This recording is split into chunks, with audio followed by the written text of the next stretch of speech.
Olá! Hoje o nosso tema é combates espirituais, baseado no Evangelho segundo Lucas, do capítulo 11, verso 14, até o final dele, no verso 52.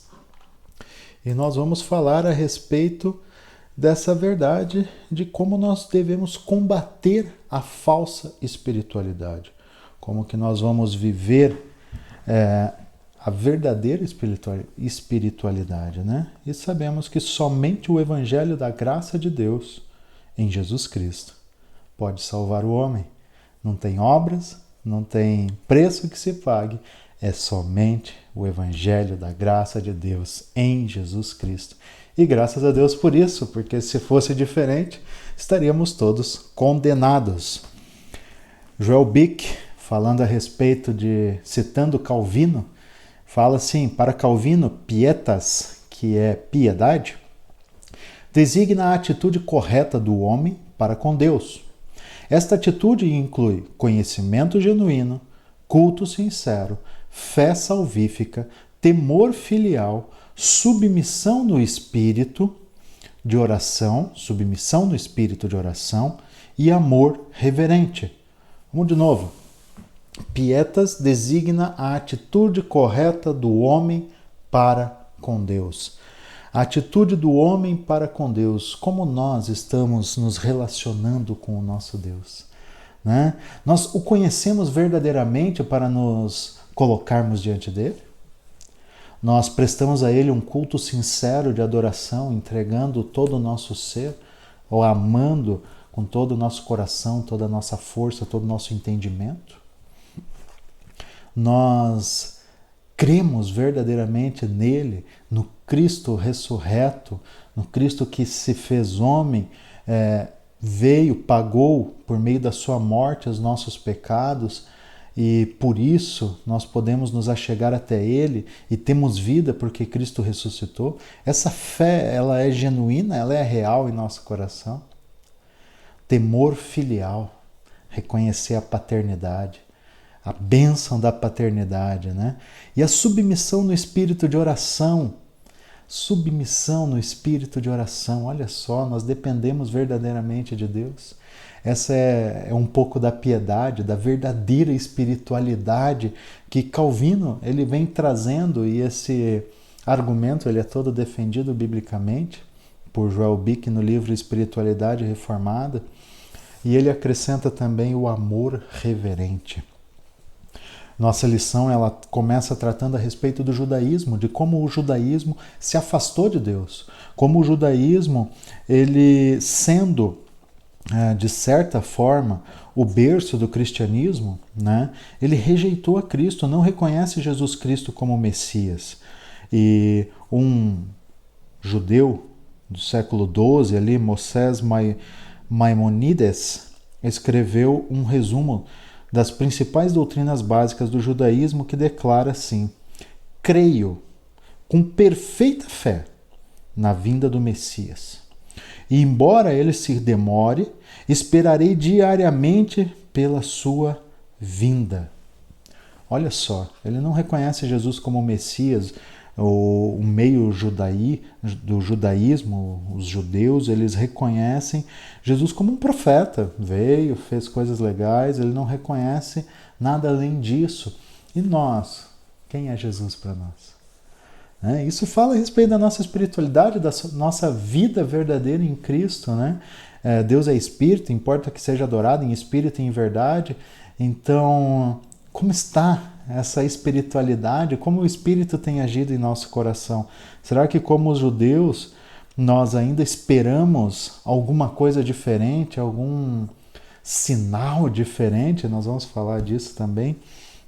Mas vamos lá, olha só, por que os judeus não reconhecem a Jesus como Messias? Primeiro, o Messias construirá o terceiro templo sagrado, Ezequiel 37, 26, 28.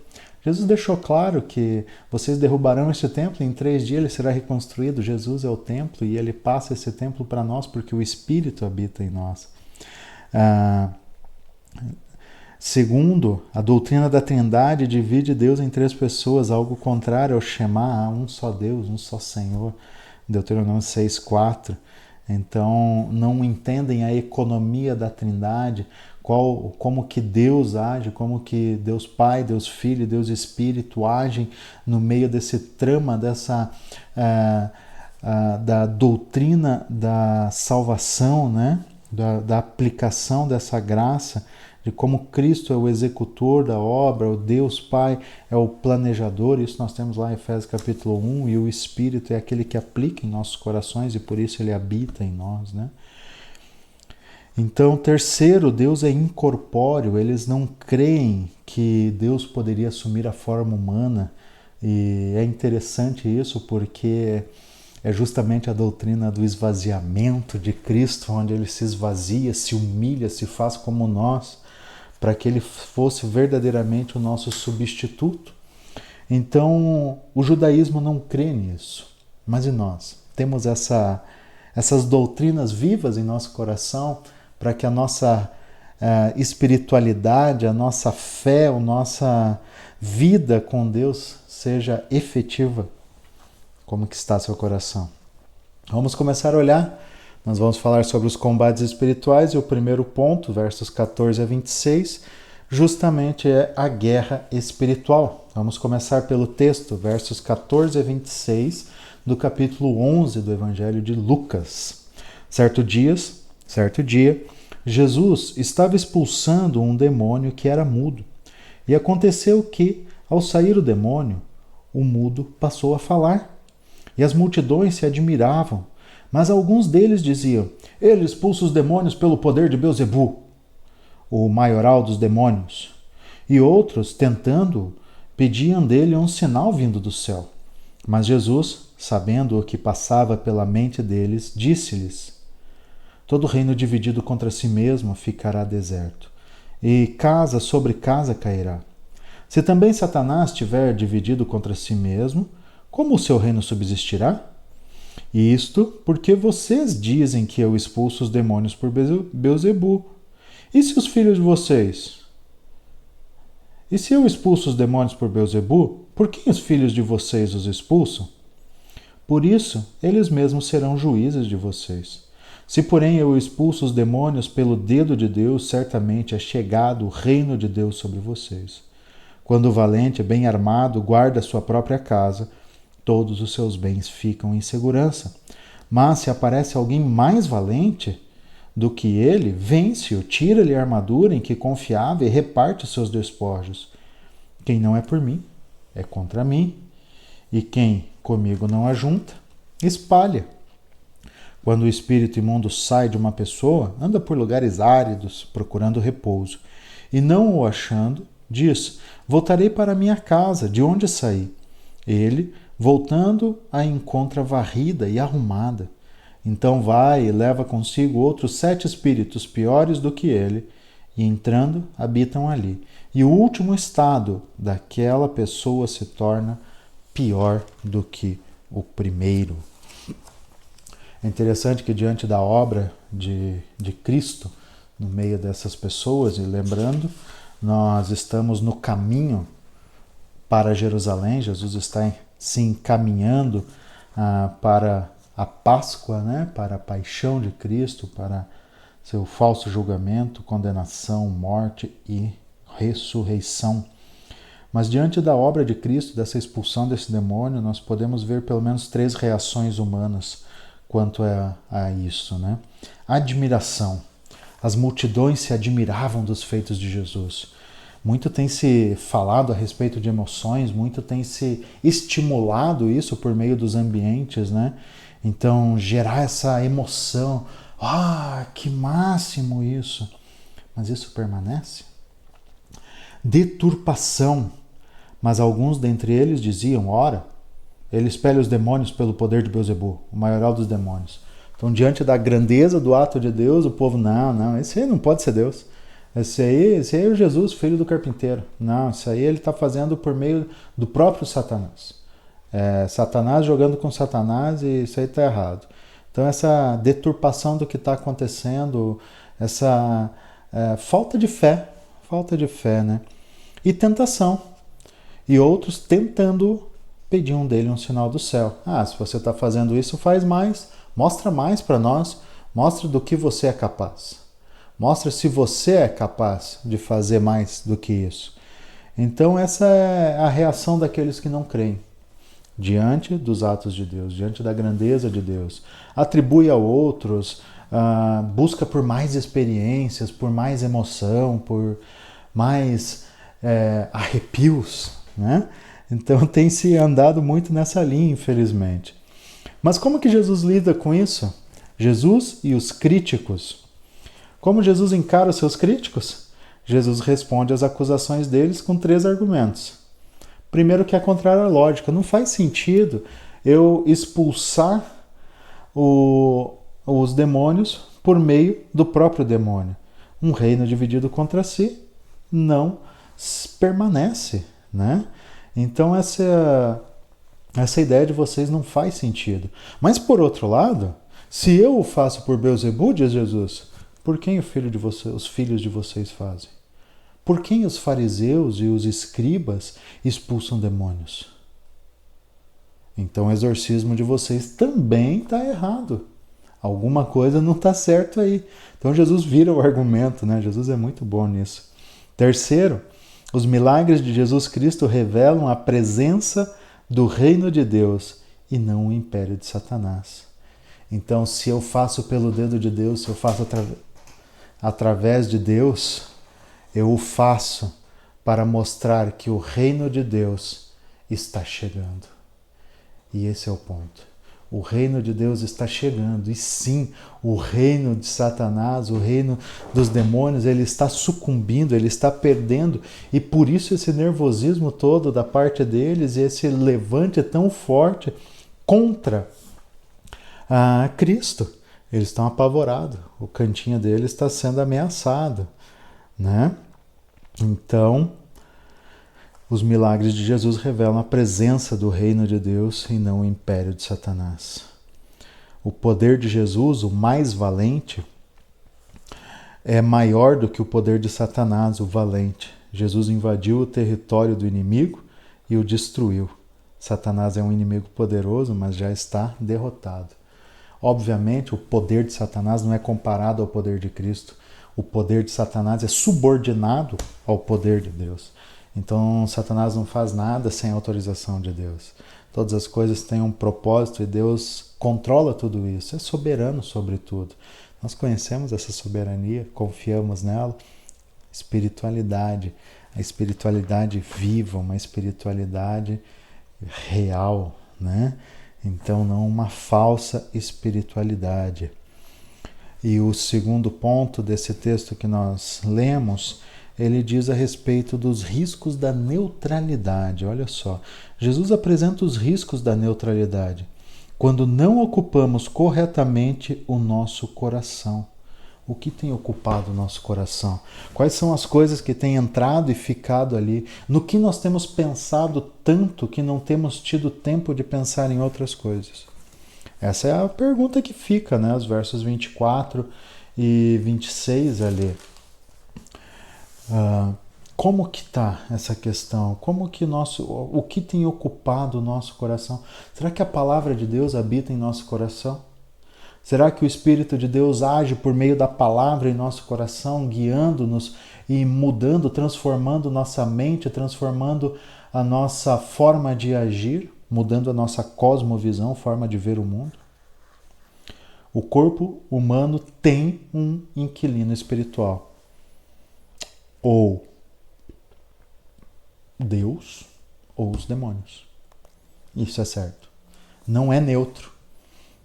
Não é em cima do muro. Não existe isso. Então cabe a nós reconhecer quem que tem habitado em nosso coração. Será que Deus tem ocupado? Será que a fé genuína, a fé salvadora é algo real em nós e nos move todos os dias? As nossas disciplinas espirituais, elas envolvem uma devoção, uma busca, um amor, uma submissão a Deus? Segundo ponto, ter um relacionamento com Jesus sem obedecer a sua palavra. Verso 28. 28, Jesus, porém, respondeu, pelo contrário, mais bem-aventurados são os que ouvem a palavra de Deus e a aguardam. Isso é uma resposta à exclamação da mulher que disse, bem-aventurados os seios que te amamentaram, né? Não, a questão é como nós interagimos com a palavra de Deus. Como ela faz sentido na nossa vida e no nosso dia a dia. A palavra é a voz de Deus que age em nós e através de nós. Nós cremos que a palavra de Deus, a Bíblia que nós lemos e estamos lendo e olhando para ela nesse momento, ela de fato tem a autoridade de Deus, tem a sabedoria de Deus para enfrentar toda e qualquer circunstância desse mundo. Então, esse relacionamento com Jesus, de novo, as disciplinas espirituais, oração, leitura, jejum, comunhão, isso é uma realidade, né? Ou nós temos passado despercebidos, a palavra não tem... é só a pregação é só uma palestra, é algo que me agrada ou me desagrada, não envolve eu reconhecer algo que eu preciso mudar. Então esse é mais um ponto. Terceiro ponto, a rejeição de Jesus. Para crer que Jesus era o Messias, os judeus pediam que ele fizesse sinais espetaculares. E Jesus aponta para o sinal de Jonas. E é interessante que o sinal de Jonas e a consequência desse sinal, né, o desenvolvimento desse sinal, ele vai seguir agora até o final do capítulo. Porque sim, o sinal de Jonas ele envolve a morte e a ressurreição, os 3 dias, traz essa carga do que nós chamamos da Páscoa, da paixão de Cristo, né? Então na sexta morre, no domingo ressuscita, essa questão, mas esse sinal de Jonas ele carrega algo a mais, que é o que Jesus fala no verso 31, né? A rainha do sul se levantará no juízo com os homens desta geração e os condenará. O sinal de Jonas, ele também carrega esse peso de condenação. Porque, lá no versículo 32, os ninivitas se levantarão no juízo com esta geração e a condenarão. Os ninivitas condenarão esta geração porque os ninivitas se arrependeram com a pregação de Jonas. Então a pregação de Jonas gerou arrependimento nos ninivitas, a pregação de Jesus tem gerado rejeição nos judeus. É interessante, porque esse sinal ele traz o eco da morte e ressurreição, mas traz também a questão do juízo. Virá juízo sobre esses que não creem. Haverá condenação. Ponto 4. A incredulidade enganosa. A incredulidade dos judeus era obstinada e muito perigosa. Há a escuridão da ignorância e a escuridão da incredulidade. A segunda é mais danosa e receberá maior rigor do juízo. Então aqui nós estamos falando a respeito da luz do corpo, né? Quem que tendo uma lamparina a coloca em lugar escondido. Então, como que a nossa vida tem revelado ou demonstrado a nossa espiritualidade? Como que nós temos andado de forma a mostrar Deus para o mundo, a viver o Evangelho de forma real, contínua e de uma forma que, de fato, produz resultados? Então o Evangelho ele deve ser pregado, pronunciado, porque ele é uma mensagem, mas deve ser vivido para confirmar esta fala, esta pregação da mensagem. Então ter a luz de Deus envolve viver demonstrando ela. Agora tem uma questão que Jesus pergunta para eles no verso 35. Portanto, tenham cuidado, para que a luz que está em vocês não sejam trevas.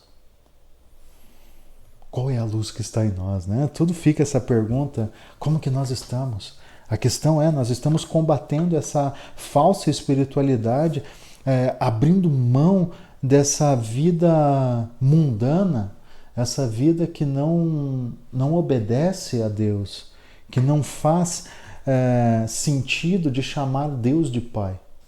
Porque se Ele é nosso Pai, nós vamos seguir as ordens, os mandamentos dele. Aquele que me ama obedece aos meus mandamentos. Então a neutralidade ela não existe. Ou nós estamos de um lado ou estamos de um outro lado. Ou nós estamos na luz ou nós estamos nas trevas. Ou nós cremos ou nós rejeitamos, ou nós nos relacionamos e obedecemos, ou nós abandonamos completamente a verdade de Deus. O que tem ocupado o nosso coração é o que mostra isso tudo. Tudo isso é demonstrado por aquilo que habita o nosso coração. Os olhos são a lâmpada do corpo. Se os olhos forem bons, todo o seu corpo será cheio de luz, mas se forem maus, o seu corpo ficará em trevas. O que tem entrado em nossos olhos? Então, é interessante a gente parar e pensar, de fato, nessas disciplinas espirituais, né? O nosso tempo de oração, o nosso tempo de entrega, de reconhecimento da nossa falibilidade, da nossa fraqueza, da nossa necessidade de Deus, o nosso tempo de oração acompanhado da leitura, meditação e memorização da palavra, não o decorar pelo decorar, mas o de meditar e compreender aquela mensagem na nossa vida para passar a viver. Isso tudo impacta na nossa vida espiritual. Se nós não temos esse relacionamento achando que está tudo bem, não, eu já sou salvo, está tudo bem, nós temos que pensar a respeito da nossa espiritualidade. Se nós somos salvos e reconhecendo o Evangelho, que é o que sara a nossa espiritualidade, é o que produz uma espiritualidade sadia em nós, nós reconhecemos o sofrimento de Cristo na cruz, aquele que deixou sua glória para morrer morte de cruz, no meu lugar. Então, a neutralidade ela não deve ser parte do nosso viver cristão. Seguindo, nós vamos olhar agora os versos 37 até os 52, se você quiser acompanhar. Ao falar Jesus estas palavras, um fariseu o convidou para uma refeição na sua casa. Entrando na casa, Jesus tomou lugar à mesa. O fariseu admirou-se ao ver que Jesus não tinha se lavado antes de comer. Mas o Senhor lhe disse: Vocês, fariseus, limpam o exterior do corpo e o prato, mas o interior de vocês está cheio de roubo e de maldade. Seus tolos! Quem fez o exterior não é o mesmo que fez o interior? Mas deem como esmola o que está dentro do copo e do prato, e tudo lhes será limpo. Mas ai de vocês, fariseus, porque vocês dão o dízimo da hortelã, da arruda e de todas as hortaliças, e desprezam a justiça e o amor de Deus. Vocês deveriam fazer estas coisas sem omitir aquelas. Ai de vocês, fariseus, porque gostam da primeira cadeira nas sinagogas e das saudações nas praças. Ai de vocês que são como as sepulturas invisíveis, sobre as quais as pessoas passam sem perceber. Então, tomando a palavra, um dos intérpretes da lei disse a Jesus: Mestre, ao dizer estas coisas, o Senhor está ofendendo também a nós. Mas Jesus respondeu: Ai de vocês também, intérpretes da lei, porque sobrecarregam os outros com fardos superiores às suas forças, mas vocês nem sequer com um dedo tocam nesses fardos. Ai de vocês, porque edificam os túmulos dos profetas que os pais de vocês assassinaram. Assim são testemunhas e aprovam com cumplicidade as obras dos pais de vocês, porque eles mataram os profetas e vocês edificam túmulos para eles. Por isso, também disse a sabedoria de Deus: mandarei para eles profetas e apóstolos, e a alguns eles matarão e a outros perseguirão, para que desta geração se peçam contas do sangue dos profetas derramado desde a fundação do mundo, desde o sangue de Abel até o sangue de Zacarias, que foi assassinado entre o altar e o santuário. Sim, eu afirmo a vocês que se pedirão contas a esta geração. Ai de vocês, intérpretes da lei, porque vocês pegaram a chave do conhecimento. No entanto, vocês mesmos não entraram e impediram os que estavam entrando. Quando Jesus saiu dali, os escribas e fariseus começaram a contestá-lo com veemência, fazendo perguntas a respeito de muitos assuntos, com o objetivo de tirar aquilo que ele aquilo que ele dizia, tirar daquilo que ele dizia um motivo para o acusar. O que está acontecendo aqui? Muita coisa, né? Então, na casa do fariseu, Jesus discursa e Jesus está falando sobre a espiritualidade, a falsa espiritualidade no caso, e ele traz isso e ele traz o julgamento em cima disso, né? O discurso foi recebido como uma ofensa. Aquele que não tem uma espiritualidade sadia, aquele que não tem a fé salvífica, ele rejeita tudo que vem de Cristo. Ele não aceita a exortação de Cristo. Aquele que tem a fé, ele reconhece a sua fraqueza e ele busca a mudança em Cristo pelo poder do Espírito. O discurso produziu ódio nos fariseus e o desejo de matar a Jesus. Eles não gostaram de ter sido confrontados. Eles não gostaram de ouvir a verdade a respeito de Cristo. E o fato deles se levantarem com o desejo de matar a Jesus ou de um motivo para o acusar é justamente isso. Eles estão procurando um jeito de calar Jesus, porque ele está trazendo muitas verdades à tona. Diria-se hoje, né, que Jesus estaria espalhando fake news, desinformação no meio do povo a respeito dos judeus, homens tão santos. Mas será? Precisamos pensar o que é a verdade e o que faz dessa verdade a verdade. As palavras de Cristo são a verdade porque Ele é a verdade. Então, as marcas da falsa religiosidade nos diz assim: a falsa espiritualidade prioriza o exterior ao invés do interior. Eles estavam preocupados se Jesus tinha lavado a mão ou não. E Jesus ele começa a trabalhar sobre isso. Seus tolos, quem fez o exterior não é o mesmo que o interior. Então não é o que está por fora, não é o que demonstra. Pode ter atitudes belas, bondade, dar esmolas, cuidar do próximo, mas ter um coração totalmente depravado, voltado a si mesmo, fazendo para mostrar como é bom. Então, priorizar o exterior ao invés do interior. Nossas boas ações devem fluir do que vem do coração. Não é o que entra, mas o que sai que contamina o corpo, né?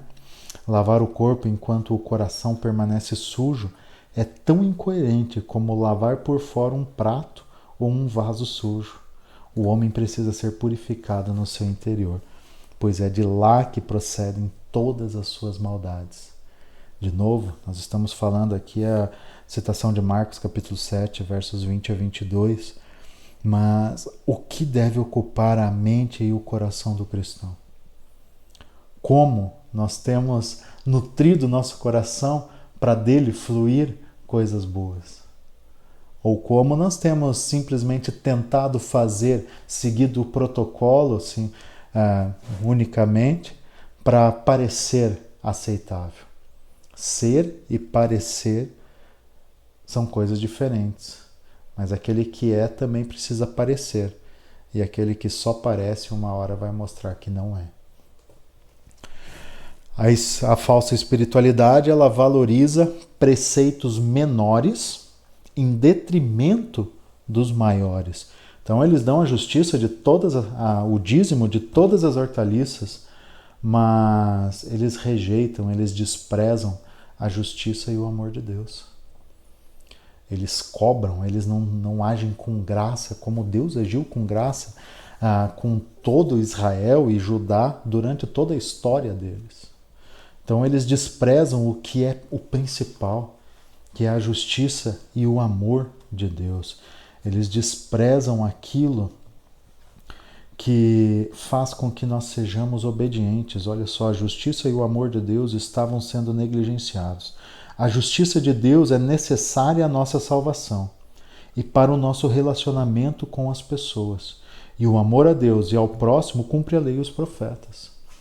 Então não há um relacionamento, há uma imposição de regras duríssimas, que é o que Jesus vai tratar mais adiante com os mestres da lei.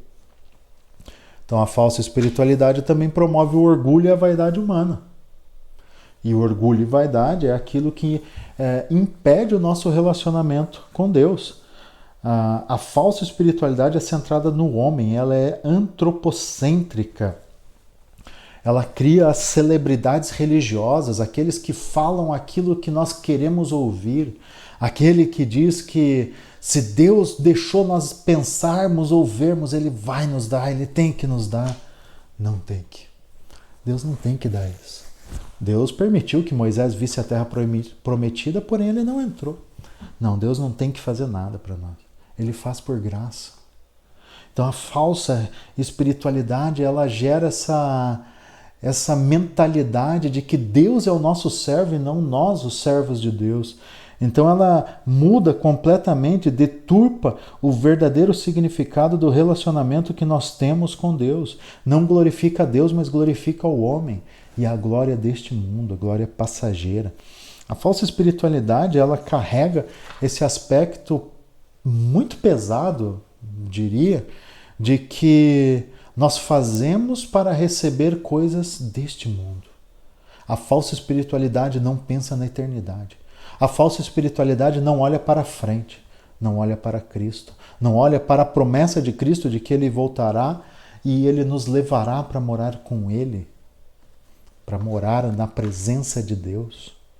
A falsa espiritualidade ignora a verdade escatológica do fim dos tempos. Nós temos pensado nesse dia, no dia do Senhor, no dia do juízo, no dia em que todo o sofrimento acabará e que passaremos a viver na presença de Deus sem nenhuma interferência do pecado? Ou será que a gente está muito preocupado com as coisas daqui, estamos focados ainda nessa questão antropocêntrica e olhado para essas celebridades religiosas que agora estão brigando entre si e rejeitando e envergonhando o verdadeiro evangelho? Questões que precisamos pensar, questões que estão no nosso meio todos os dias, questões que estão produzindo verdadeira desinformação a respeito do reino de Deus. Mas a falsa espiritualidade, ela é uma fonte de contaminação. É interessante quando a gente olha isso aqui, porque ai de vocês que são como as sepulturas invisíveis, sepulcro caiado. Então, dentro do conceito judaico de purificação, encostar em algo impuro contamina a pessoa. E por isso eles questionam a respeito de Jesus não ter lavado as mãos. Não, você não lavou a mão, qualquer coisa você vai encostar, vai tornar as coisas impuras. Mas eles são os que estão fazendo de outras pessoas impuras. Então é interessante essa fonte de contaminação, porque aquele que tem uma espiritualidade falsa, aquele que tem uma falsa religiosidade, que não segue o Evangelho de Cristo, ele contamina outras pessoas e leva outras pessoas à morte. É o que Jesus está dizendo na sequência do texto. Então nós temos uma responsabilidade também em relação a isso, em relação ao próximo, porque se nós não vivemos uma verdadeira espiritualidade, nos vendemos como espirituais, como santos, nós estamos levando pessoas para longe de Deus. Nós estamos contaminando com a nossa praga, com o nosso câncer, que é essa falsa espiritualidade. A falsa espiritualidade é fonte de contaminação e faz exigências rígidas, mas não fornece poder. Exige muitas regras, exige muita coisa, são as obras que vão te salvar. Se você fizer isso, você vai alcançar a salvação, você vai alcançar você será abençoado. Mas como que nós recebemos as bênçãos de Deus, se não pela graça? Se não pelo sacrifício de Cristo no nosso lugar? Nós somos incapazes. Nós não temos força, nós não temos condição nenhuma de morrer para pagar os nossos pecados, porque nós não ressuscitaríamos. Cristo morreu para pagar os nossos pecados, Ele ressuscitou e isso nos garante vida. Se não cremos na ressurreição, é vão o nosso evangelho, diz Paulo. Então, Cristo, ele diz sim, vocês vão passar por dificuldades, vocês terão aflições nesse mundo, mas não temas, porque eu venci o mundo e eu estou com vocês por meio do Espírito Santo. Os mestres da lei, eles de forma alguma davam condição para as pessoas cumprirem. Eles só cobravam. A falsa espiritualidade te deixa sempre em débito. Você está sempre devendo. Você está sempre com o peso da dívida, porque você não consegue cumprir as exigências, as regras que são postas, né?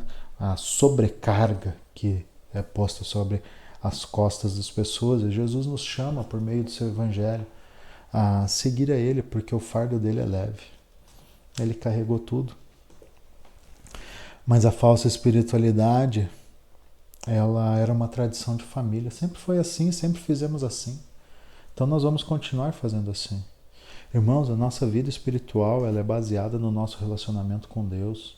Por meio da oração, por meio da meditação da palavra, da internalização da palavra, né? De reconhecer as nossas necessidades, nossas fraquezas, por meio da palavra.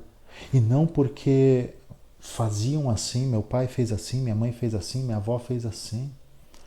Às vezes eles falharam também, nós somos chamados a olhar para a palavra e basear a nossa fé na palavra.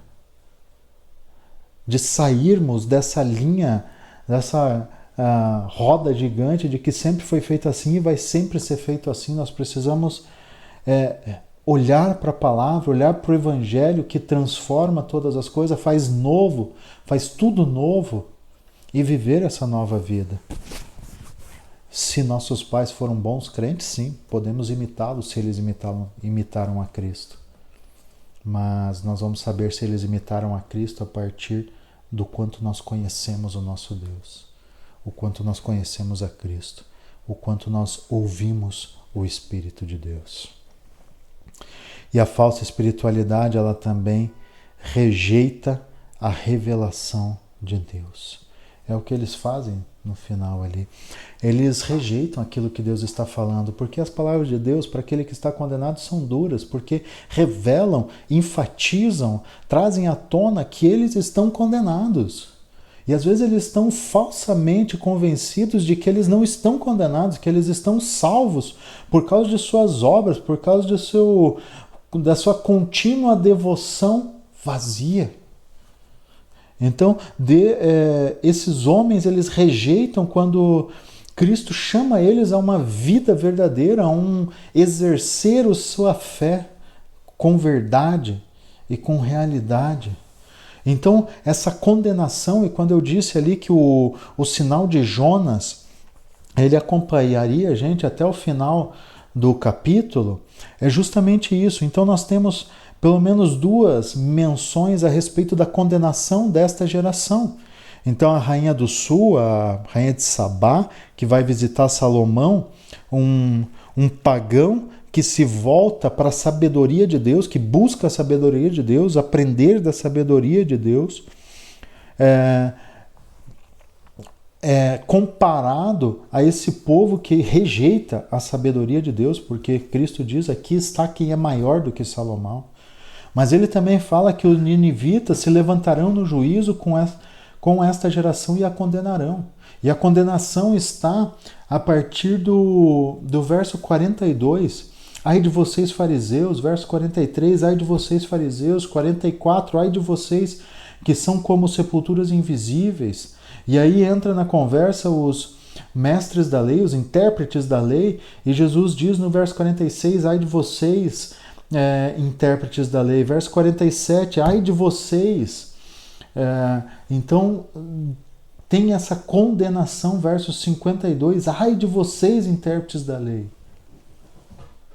Há nesse ai de vocês uma condenação por algo que eles estão fazendo errado. E eles estão vivendo uma falsa espiritualidade. Eles estão espalhando essa falsa espiritualidade.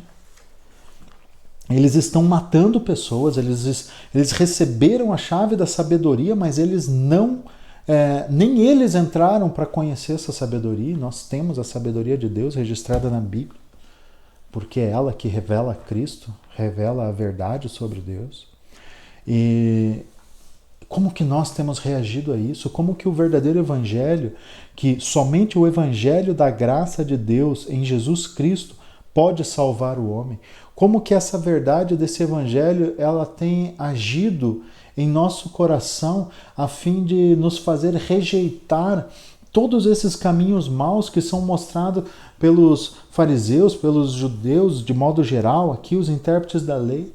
Como que nós temos rejeitado esse caminho errado, reconhecendo que nós necessitamos de Cristo? O evangelho, ele não é algo conceitual. Ele não é só um conceito de salvação, uma ideia, uma coisa que veio ali e tá legal. Mas é aquilo que baseia a nossa fé. E nós vivemos por aquilo que nós cremos. Todas as nossas ações, todas as nossas reações, elas são uma resposta à nossa fé. Uma resposta daquilo que nós cremos. Então aquilo que a gente faz mostra aquilo que a gente crê.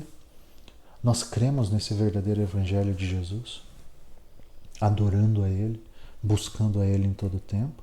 Ou nós estamos preocupados com o exterior e não com o interior? Ou nós estamos bloqueando com nossas ações, com nossas palavras, com o nosso modo de viver, nós estamos interrompendo, não interrompendo, mas não permitindo que outras pessoas conheçam a Deus, como os intérpretes da lei. Viver o verdadeiro evangelho é viver uma verdadeira espiritualidade. E precisamos estar em combate todos os dias. Precisamos lutar todos os dias. O espírito milita contra a carne. A nossa guerra não é contra carne e sangue, mas é contra as hostes espirituais. Nós precisamos estar constantemente lutando. E a nossa luta, a nossa força está baseada no Evangelho de Cristo. Porque Ele venceu o mundo, e quanto mais nós compreendermos este Evangelho que transforma o nosso pensamento, nos mostrando que nós somos incapazes, que nós somos culpados, mas fomos perdoados pelo amor de Deus, nós vamos começar a mostrar isso. Como que nós temos vivido? O que tem ocupado nossa mente e nosso coração? Será que a luz que está em nós é a escuridão? E por que acharmos que tem uma luz que é a escuridão em nós é mais danoso do que não saber que há uma luz? Porque nós somos mais culpados por achar que somos convertidos e não sermos. Irmãos, nós temos que pensar a respeito da nossa falsa certeza de salvação. Quem é salvo uma vez, para sempre será salvo. Mas às vezes a gente não tem fruto nenhum de salvação. Às vezes a gente está vivendo como esses judeus, se preocupando com práticas, se preocupando com questões religiosas e não com o relacionamento, não com o verdadeiro, a verdadeira comunhão com Deus. A falsa espiritualidade, ela é prejudicial ao corpo de Cristo. Ela mata as pessoas que estão em volta de nós. Ela não representa, ela não mostra amor. Pelo contrário, ela mostra desprezo a Deus e ao próximo. Que é o contrário do que Deus espera de nós, né? Amar a Deus e ao próximo é o que Deus espera. Quando nós vivemos uma falsa religiosidade, nós desprezamos os outros, porque os levamos a um caminho de condenação, a um caminho de frustração, de decepção com Deus. Precisamos combater a falsa espiritualidade em nossos corações. Precisamos buscar a Deus todos os dias e em primeiro lugar. É isso que Mateus 6,33 nos diz. Mas busquem em primeiro lugar o reino de Deus e a sua justiça, e todas estas coisas lhes serão acrescentadas. Temos buscado o reino de Deus verdadeiramente, de todo o nosso coração, toda a nossa força, todo nosso entendimento, toda a nossa alma. Que essa seja uma verdade em nossas vidas. Deus os abençoe.